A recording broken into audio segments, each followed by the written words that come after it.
উত্তর আমেরিকায় প্রবাসীদের সবচেয়ে বড় সাংস্কৃতিক আয়োজন ফোবানার ৩৯তম সম্মেলন বসেছে কানাডার কুইবেক প্রদেশের বৃহত্তম শহর মন্ট্রিয়লে। দ্বিতীয় দিনে গোটা শহর যেন বাংলাদেশিদের উপস্থিতিতে রঙিন হয়ে ওঠে। এদিন সাহিত্য, সংস্কৃতি, ব্যবসা, বাণিজ্য, স্বাস্থ্য ও পরিবেশ নিয়ে ছিল নানা আয়োজন। আমরা প্রত্যেকটি কর্নার থেকে সবাইকে এই ফোবানায় একসাথে একই প্ল্যাটফর্মে আনতে পেরেছি। বাংলাদেশিদের মিলন মেলা আমরা সেটা এখানে পেয়েছি। ৩৯তম ফোবানা অনুষ্ঠিত হচ্ছে।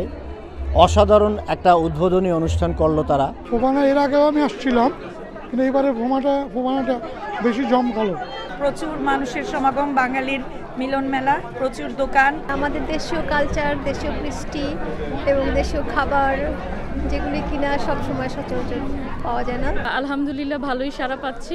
গত ফোবানাও ভালো গেছে, অনেক ভালো হয়েছে। ইনশাল্লাহ আশা করতেছি আরো ভালো হবে।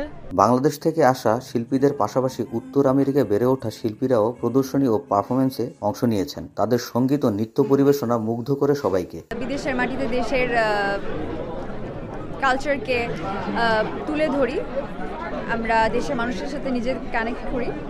So yes, it's a great feeling.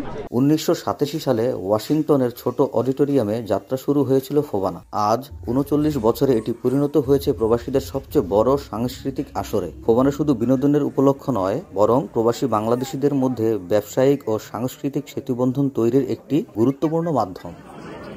কানাডার কুইবেক প্রভিন্সের বৃহত্তম শহর মন্ট্রিয়লে উত্তর আমেরিকার প্রবাসী বাংলাদেশিদের সবচেয়ে বড় সাংস্কৃতিক আয়োজন ফোবানার ৩৯তম সম্মেলনের আজ দ্বিতীয় দিন।